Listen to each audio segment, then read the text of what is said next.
Okay, this is the pre-roll for the Friday night Bible study for the 27th day of October 2017. It's the 8th day of the 8th month on God's holy sacred calendar. And let's see, we're going to stream live on Facebook Live, and we'll have a copy for the recording to go in the archive. So let's get on the live stream, get that going. I'll repeat the date when I get there. Greetings to those of you watching on Facebook Live for this Friday night Bible study for the 8th day of the 8th month on God's holy sacred calendar. On the pagan Roman calendar, it is the 27th day of October 2017. And brethren, I'll just tell you what we're going to do, and then we're going to go into it, and then I'll come back at the end, God willing, and say a little bit more. I know that we ran, I think it was last Sabbath, we ran this Bible study by Leroy Neff. But I tell you, as I listened to it, I thought, this is so good, and this is part of the basis upon which Mr. Armstrong wrote the booklet, The United States and British Commonwealth in Prophecy, that on many of his programs he's been pushing and encouraging brethren to brethren and listener viewers of World Tomorrow, he promoted that on, to read that book. And he's promoted that a lot on a lot of the last several telecasts that we've shown here. So I thought, it'd be good to be going through that book and go through the basis of that book. The basis of that book found a lot of it in Ezekiel. In fact, my notes from college under Mr. Armstrong in Ezekiel, in the book of Ezekiel, right after Jeremiah, Ezekiel. Right at the beginning of the book, I've got some notes at the top that ask this question: how can you prove that Ezekiel means U.S. and B.C., the United States and British Commonwealth, in prophecy? And the explanation underneath is, as Leroy Neff will go through in his Bible study on this subject. And we're not going to do all of it tonight. I'm going to take it easy on everybody. We're going to roll just a little bit of it. I'm testing because I thought this was so good. I spent the week and a good part of today transcribing into scrolling text what Mr. Neff is saying. Word for word, every word. And I got some complaints that, hey, it was hard to understand Mr. Neff in some places because of the recording, which was like one of those recordings people make from the audience with their little cassette, their, inexpensive home version cassette tape recorder, recording off the mic from the speakers in the room. Had a lot of room noise and, all that. I cleaned it up best I could, but still, it's a from the microphone off of a speaker in the room where Mr. Neff was speaking at the feast in a large auditorium, which at that time it was not permitted that people could record the sermons on a cassette, but some people would surreptitiously do it. And now that we're where we are in time, it's kind of nice some of those are surfacing, and rules can change at various times. I mean, listen, if you did that against the rule, or maybe you didn't know it was the rule, at this point I'm going to say, look, it's forgiven, and we're thankful that some of these recordings are out there, because this is very well done sermon by Mr. Neff, who gives a lot of deference to Mr. Armstrong. And though most of any other speaking that I present on this program is usually Mr. Armstrong himself, and with very few exceptions. And Mr. Neff, though, top of the line exception, he was extremely loyal to Mr. Armstrong. Mr. Armstrong trusted him to the point where he, for a long time, made Mr. Neff the treasurer of the work and the church. And Mr. Neff, he held pretty much in there faithful. Now, he may have joined a group or something in some part of his later tenure, but he's died now, and so he's not part of any group, and this was an outstanding sermon. And I say group because those groups divide us. You know, those when they put the name Church of God on a group, it divides us. We are one body, one church, and God has not appointed a new apostle, so we are scattered. Somebody asked me the other day, I think, Michael, I might have been a little bit too harsh on it, you know, about commenting on my flock or something like that. And I thought, that's too closely associated with a group. But I thought, you know, later as I prayed and thought about it, I realized, Michael, Debbie, I really probably went too far with my comment because I'll tell you an example about what I'm doing over at the nursing home. After I see Kat each week, she's down in one section. She's the prime person I go see, and after I spend time with her, it's time for me to leave. On my way out, there's a couple of people that are catching me. One man's caught me a couple of times now, a couple or three times, I forget. But last time, another woman joined us for a Bible study in his room. And then the lady came and said, oh, she saw me toting a Bible in all the time when I go down to see Kat. And so she wanted to sit in with us, and she was a delight to have. They both went along with everything I said, and I was kind of testing the waters. I would throw things out and let them know, you know, what's in this book that a lot of preachers don't preach and that I believe, and why I'm here on the Sabbath for that lady downstairs, because we observe the Sabbath. They agreed with me that that's biblical and that's the thing to do, and no argument at all. I thought, well, this is amazing. And they were not under any requirement to be there with me. The one man asked me would I do Bible study with him and lead that off, and the other lady came in to join in under us, and then as I presented things, they said, yeah, that's as they understand it, and right on. Now, so that's interesting to me. So I got a little flock of two who I see personally, and then beside that, Kat that I see just one-on-one. And then those of you who tune in here, and I've been observing. You know, it's interesting. I always thought, as I agreed that as Mr. Collins, the initial host for both Sabbath.tv and WorldWatch.tv, which initially was Nightcast.tv, as he was getting toward where he realized that in his old age, and his wife had died, and he's not sick with cancer anymore, but he just realized he's expiring and God might let him die, and he encouraged me to keep going what he was doing with the hosting of Sabbath.tv and WorldWatch.tv. And as I thought, yeah, that's a good idea, we'll keep it going, I thought, I'll keep doing what I'm doing behind the camera, and I'll find somebody else to take this seat. And it didn't work out that way. And so, but one of the things that I always thought would be the bigger thing of the two would be the daily news program related to the Bible and prophecy, the one we'd call Nightcast, that I changed the name a year ago after a lot of prayer and fasting to World Watch. And after consulting with and asking Gene Hogberg, who used to write World Watch for the World Watch News, would he have any objection to my using that name for the news program. And he didn't want me to mention his name a lot, but keep it low-key, you know, and there was no objection. I thought that would be the bigger program, the bigger pull. And it has a pull, but it's interesting to me to find out there's actually more who, in all the places we put this, there's more clicks for Sabbath.tv than there is on the other. So, you know, some things surprise you. But so we got a little flock here, so to speak. But there's no church group you can join. I consider us to be scattered. God has not passed the baton anywhere other than Mr. Tkach, who went apostate on us, and so it left us like the Thyatira era, that was for a time, as many, you know, for years went by between candlesticks of the Thyatira era.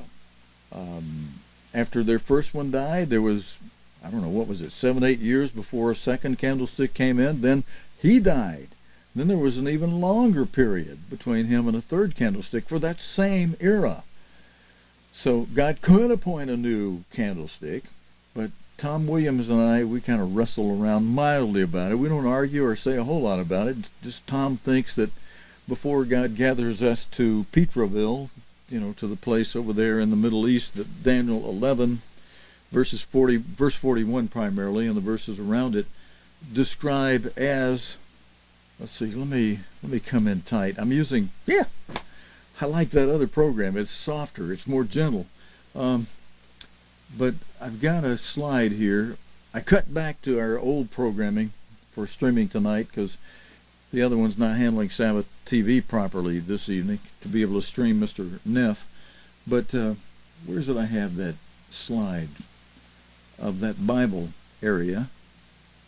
How come it's not showing up here? Let's see, I've got a picture.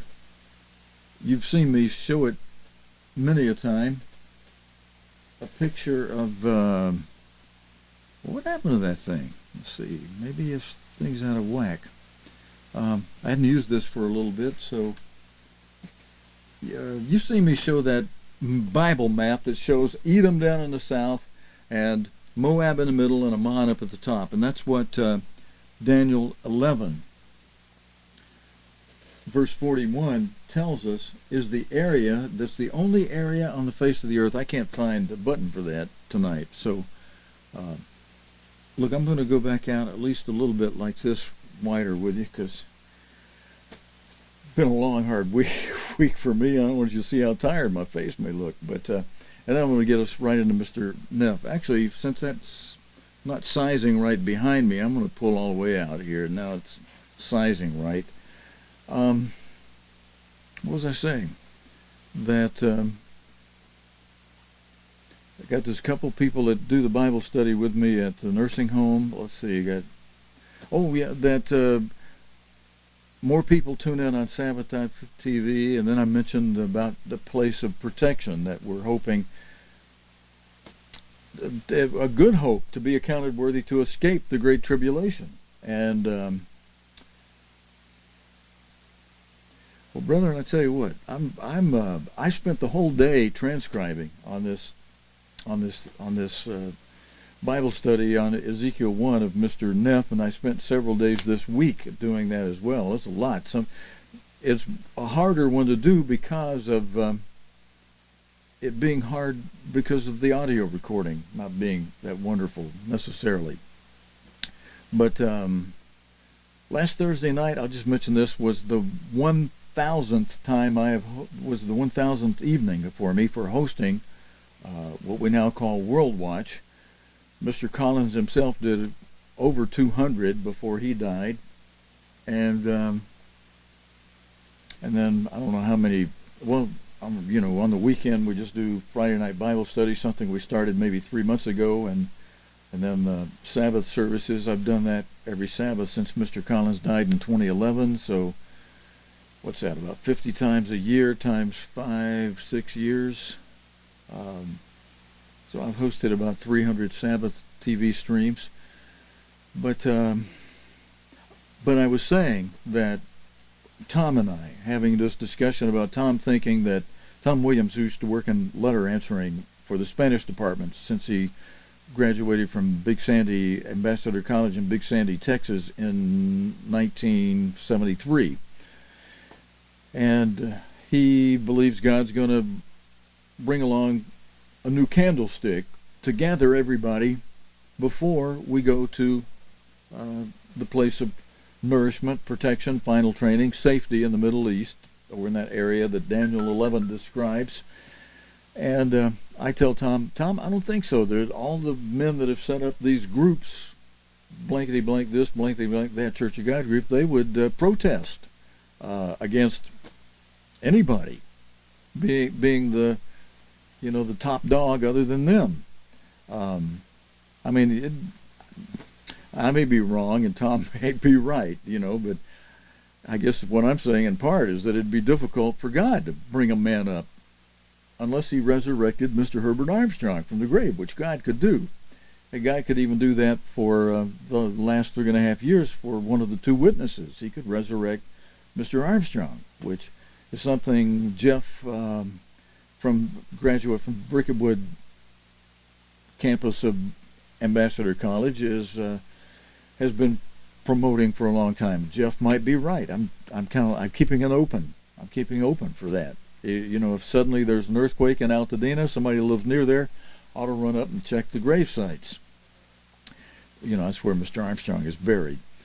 And see if that grave is opened up, and then go look for him. And I'm laughing, but I mean quite seriously. That is an option God has. He could do that.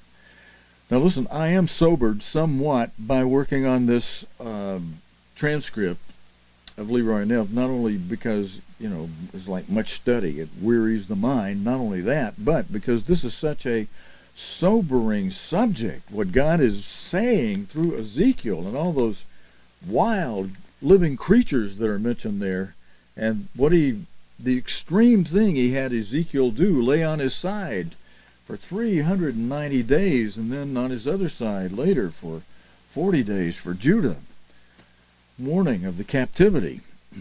But that captivity on Israel, when he spoke, this is the most interesting thing, that's one of the most interesting things going to come out of Mr. Neff's talk that he brings out here, is the fact that God had Ezekiel write about the captivity of Israel 130 years after they were already in captivity. They were already captive. And the things he says here, even though it's dual in a way, a lot of the things he says there have never happened, which means they're yet to happen. They only happen in a small forerunner type, and they're yet to happen. And and what's going to happen is quite severe. And you know, this is Ezekiel who has the warning we put in there that I mention a lot from chapter 6, verse 6, about God destroying all of the cities of Manasseh, the modern-day United States, and the United Kingdom. Ephraim, and then Ephraim first. When the Great Tribulation begins, God's end-time apostle Herbert Armstrong has, by inspiration, told us that one of the first things that beast is going to do is let the missiles fly against all of the cities of the UK, and then later that same day or the next day against all of the cities of the United States, intended to be a surprise attack on the big allies of World War II, so that when the beast begins round 3 of World War for world dominion, he will have knocked out of the game early on the big powers that defeated him in rounds 1 and rounds 2 of World War. We're not going to let that happen again. We're going to take care of that first thing before we engage ourselves anywhere else. That's part of Ezekiel. All right, I'm not going to play it all, but I'm going to play enough that we'll see how this works, and I've got a good part of the other transcript ready to roll next time we do that, which might be next Friday night, or it might be sooner. But I had a little more work on it to go, and I want to see how this goes, and I want to share this with you. And the benefit of having the text is that your mind has got both. If you don't quite understand the audio, because it's a rough recording, you got the visual text there to go with it. And and vice versa, so that you're not just staring at a screen of text the whole time. You've got Mr. Neff speaking it, with the personality and the feeling and the intenseness that he had behind his speaking in it. And the intro is a little bit weighty and long, but it was a feast where you got lots of brethren. You got to wake them up first, and you got to get into it, and you kind of do that. So I realize that too, and it's Friday night, so we're just going to roll a little bit of this. I'm going to come back and then sign us off. So let's go right into this now. Leroy Neff speaking on Ezekiel, part 1, and this is, let me change that lower third, speaking from that lower third's actually incorrect. He was speaking the night before this, it was still Last Great Day, but it was in the evening for Bible study in 1981. The evening just after the Feast of Tabernacles had ended, the evening after sunset that begins the Last Great Day in 1981, he was speaking that night at a Bible study for this part 1 of Ezekiel. So I will pull this in full, and I'll leave that lower third up just for a moment. When his voice starts speaking, we'll cut that off and let the text roll full. In fact, I'm going to go ahead and start rolling the text so the audio will be with it when that begins. Here we go. So I hope that even though it has been rather rainy and wet here, at least during part of the feast, that you got along all right and that you didn't suffer particularly. On another subject, this Monday, let's see, this is Wednesday, the day before yesterday in Tucson, Mr. Armstrong had a ministerial luncheon with the ministers, and they had there in Tucson about 1/10 of the ordained ministers, including elders, of the worldwide church in the whole world.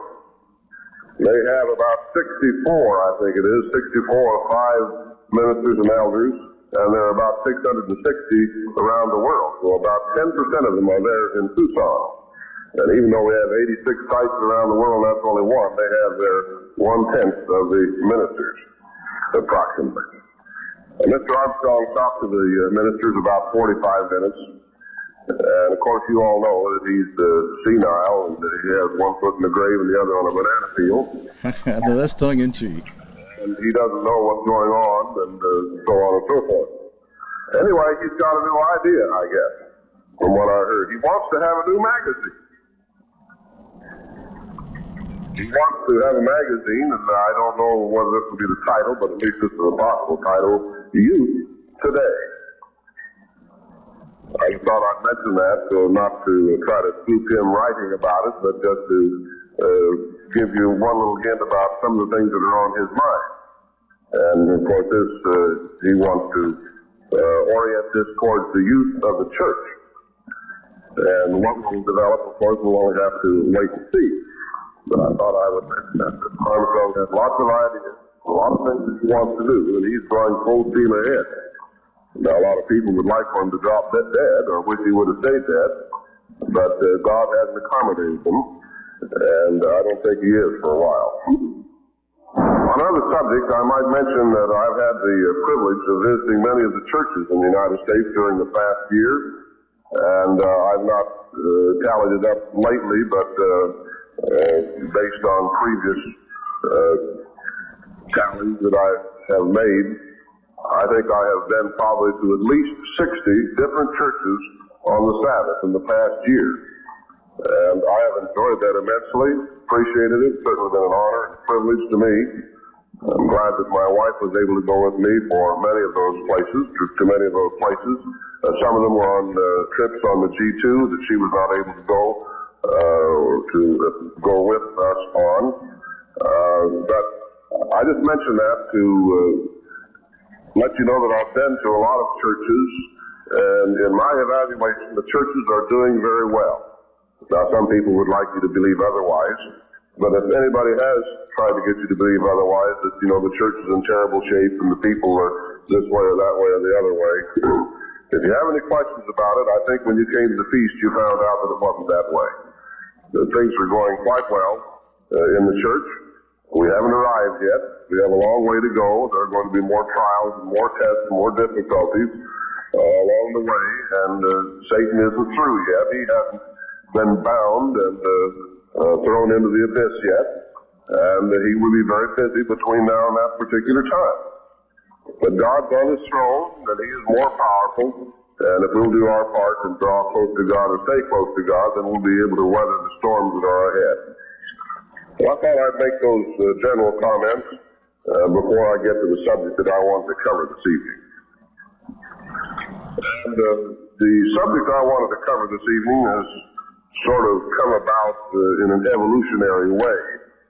And by that I don't mean in the way that people speak of the origin of the species or the origin of mankind or whatever, but how I happened to select a particular subject came about because of several steps. Now, I wondered when I found I was going to have the opportunity to speak tonight what I should talk about. And after I had given it some thought, I thought that what I would do this evening is to actually give you an introduction to tomorrow's sermon, tomorrow morning's sermon. But now there's a problem, at least from my point of view, on what the sermon should be for tomorrow. We as ministers, of course, are commanded to give meat in due season. So the subject that I'm going to speak about tonight, and more particularly tomorrow, is already set. You know, it has to do with today, which began at sunset, didn't it? We're in the last great day right now. And so what I want to talk to you about relates to that. But I don't want to comprehensively cover that subject. Otherwise, what would Mr. Armstrong talk about tomorrow? Now, I don't know what Mr. Armstrong is going to say. I don't know what scriptures he's going to use, because there are many that relate to the subject of this day and what this day represents. But rather than trying to cover it comprehensively, which I should not do, that's something that he should do, what I decided to do was to cover one particular aspect of it. Actually, for that matter, really, a specific text relating to this day and what it represents. Tomorrow, when I get to this, I'll be covering a little bit more of what I'll be covering this evening, but most of what I'll be talking about tomorrow will center around one particular chapter in the Old Testament and its relationship to this particular day. So you've already heard, I think, this morning, and seems to me yesterday or the day before, comments about this day and what it represents. And I'm sure you've also read the articles and the good news, and if you've been here to previous feasts, you've heard quite a bit on this particular day as to what the day represents. And of course, it represents a time when the dead, small and great, are going to stand before God in what is called sometimes the Great White Throne Judgment. It's a time when, as I said, the dead are going to be resurrected. And then those people will understand the Bible as we have been able to understand the Bible. In fact, they will have more opportunities that way than we have had. So they too will have their opportunity to learn God's ways and to be converted. And when you come to understand that, to me, that's about the best news that I could think of. Now, we talk about the good news of the world tomorrow. Well, this is the best of that good news in my estimation. Now, the text that I wanted to cover tomorrow is Ezekiel 37. No use to turn to it, because we're not going to turn there. We'll leave that for tomorrow. We'll pass by it after a while. We'll fly fast through those particular pages, maybe. Maybe we get that far. Since we're going to talk about Ezekiel 37 tomorrow, what I wanted to do was to cover it in context. Now, always before, whenever I have preached on this particular day, that is one of the last texts that I would cover. And I would just cover a few verses, the appropriate verses in the beginning part of chapter 37. But not at all have time to cover the context of that chapter. So tonight I want to lead up to that. And then tomorrow I want to give you the introduction that leads to that. Briefly, the book of Ezekiel is going to be reviewed this evening and also tomorrow. And it's going to have to be so brief that we're not going to cover many chapters, major sections of the book, which I feel are not necessary to cover at this particular time. But there are many chapters that deal specifically with Gentile kingdoms and what's going to happen to them. But what I want to emphasize relates more particularly to the house of Israel and the house of Judah. or you might say the house of Jacob, or the family of Jacob. So this evening, I want to go through, as I said briefly, the book of Ezekiel. Now, Ezekiel, as probably most of you realize, was a man who was a prophet, but he was a priest, the Bible tells us, and of the family of Zadok, which was the family of priests that remained faithful during the time of David and Solomon, where the family of, I think it was Abiathar, did not. Now this man Ezekiel was taken captive about 596 BC with King Jehoiachin, or Jehoiakim. It might be pronounced either way, probably more correctly with the K sound instead of the CH sound as we use it. So he was taken captive about 596 BC. Now the Jews, some of them had been taken captive about 8 or 9 years before this. At least some of them, not all of them. The first deportation, the first captivity took place at that time. And then from that time, for the next 19 years, various deportations took place, and finally the city of Jerusalem was captured, and most of the people, not all of them, most of the people then were taken into captivity. Now, he starts his prophecy 5 years after this captivity of King Jehoiachin. In other words, about 13 years or so into the beginning of the captivity. He starts it 5 years later, about 591 BC. And at that time, apparently, he was 30 years old. Now, it may be that he was a different age, but there's one indication that one statement would indicate his age of 30. Some think that it indicates something else. And he continued to prophesy until 569 BC, approximately, or 22 years later. The whole book then covers a span of about 22 years. Now, I'll be giving you dates from time to time as we go through this book, and the dates that I will be giving you are probably, and I say probably, accurate to within plus or minus 1 year. And maybe there might be an error in addition or subtraction or whatever. So it might be off a little bit, but say it's pretty close, quite accurate. Now, there's something rather unique about the prophecies of Ezekiel. And that is that his prophecies, you will find, are dated. Now, there are other prophecies that are dated from time to time in the Bible, but none so meticulously as Ezekiel, because Ezekiel gives you, for each prophecy, the day, the month, and the year.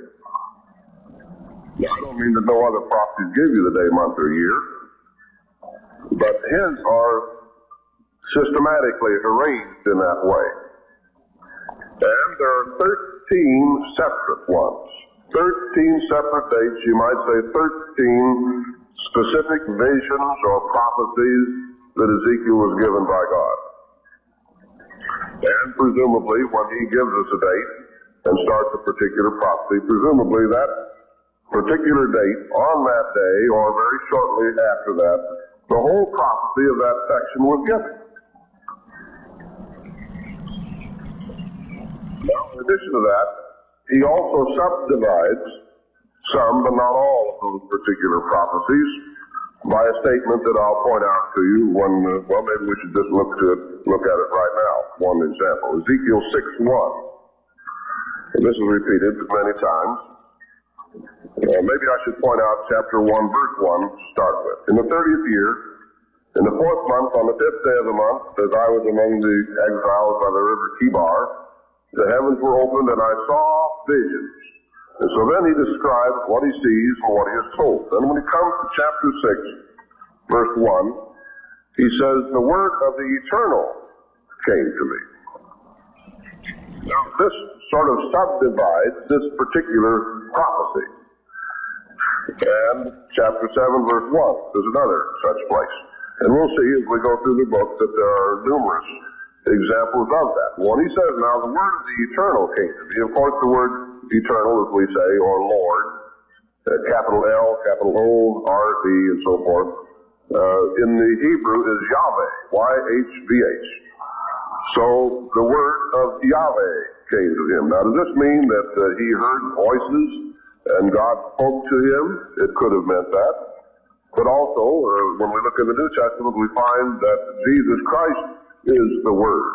There in the Greek, rather than the Hebrew, the word is logos, or logos, L-O-G-O-S. We'll find that in the first chapter of John. So Jesus Christ, who was the God of the Old Testament, is also called the Word. It may mean that the Word, Jesus Christ, who also is Yahweh, came personally to Ezekiel and spoke to him face to face. It may be that God spoke to him face to face in a vision, or maybe just the words came to him. We don't know. Doesn't matter particularly, but whenever that happens, it seems like it's taking us into a different phase or a different subject, different aspect of whatever he is covering at that particular point. Now, the prophecies, these 13 prophecies, are not all in chronological order. In other words, you don't start at a particular date and then the next succeeding date and the next succeeding date and the next succeeding date down to the last. There are a few exceptions to that, but generally speaking, they follow a chronological pattern. I don't even know if I'll point out the irregularities in that as we go through. It seems like Ezekiel has arranged some things according to subject matter rather than chronology. All right, friends, I'm coming right back out here with you because I had to do two separate files, and that's got the first file in it, and the rest of it's in another file, and I'm still working on it. So it looks like that'll work okay. I see a few corrections I need to make, but I don't know if I'll repeat this part again. I think when we pick up with Mr. Neff, we'll pick up from right here next time. And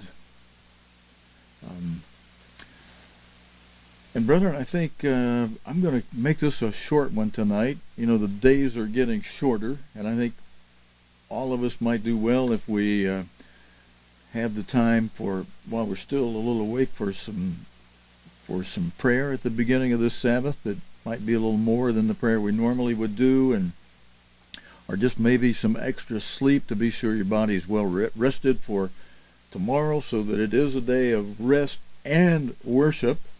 And I'd like to share this point with you. I remember one time in services when brethren before services were fellowshipping in a way that was almost as much as like you'd fellowship after services, you know, where people are hello, you know, and this was going on before services right up until service time, such that Mr. Armstrong gave us a little fatherly, grandfatherly not chew out, but advice. Well, yeah, it was kind of a chew out too, in a way, I guess, if we're really be honest about it. But it was with a lot of love and concern for our relationship with our Father and Jesus Christ, who was going to become our husband. And he was pointing out that, you know, he thought that our Father would like to see a little more reverence before services begin. You know, because it is a day of worship, as he pointed out, and we worship God, our Father. And the Father and Christ are one. The Father's above Christ, but, you know, we're worshiping the Father and his Son, who sacrificed his life for us and who is going to be our loving, providing husband, with whom we're going to be working very closely as fellow kings and priests. He'll be the King of Kings, but he'll be the King of Kings. You know, we being kings with Christ. Sitting on his throne is his throne. You know, and we're subservient to him as his wife. You know, as what a wife should be. You know, we're in a crazy world where people turn everything upside down anymore, and people have forgotten respect for their elders. They're not taught it as little kids to respect the elderly. Get up and offer your seat. You know, like, well, they used to, before cars became so prevalent, when a lot of people would take a public bus, there was a hearty rule, you know, get up and offer your seat to your elders. And and other places where you should do that and show respect to an elder. We don't do that anymore, and yeah, kids don't. They're not even taught that concept, it seems. And husbands and wives, God clearly says that the husband is the head of that unit. And women today, no, we don't want that part. We want to throw that away. We don't even want that in the marriage ceremony. I'm not going to say I'm going to be submissive to that guy, to that male. And it was God who ordered that, and those pages haven't been ripped out of your Bible. It doesn't matter what the rest of the world does. Oh, our government passed this law that says, men and women are exactly equal. They should be getting equal pay on the job, and women should be able to boss around men and all kind of stuff.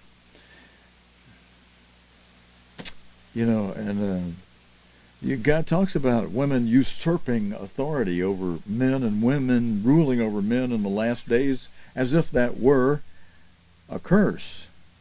And, there was an old television program used to be called Father Knows Best. And when you take that into a spiritual context and sense, our Heavenly Father knows best. He made us. And He made us male and female. He took a rib from Adam to make the female. That doesn't mean she's a lesser being. It means she's like fine, wonderful china that the man protects. But if a woman decides, I don't want to be fine china, I want to be like a bull, well, God didn't quite make you to be a bull. Now, you can do that, but you lose all your femininity. You become coarse, and you don't handle masculinity the way God designed a man to handle it. He designed a man to handle it with love and to be willing to give his life and protect the female, and a lot of things a woman should be happy that God requires of a man. That is a burden on a man, but it's one that many men take on in a very loving way.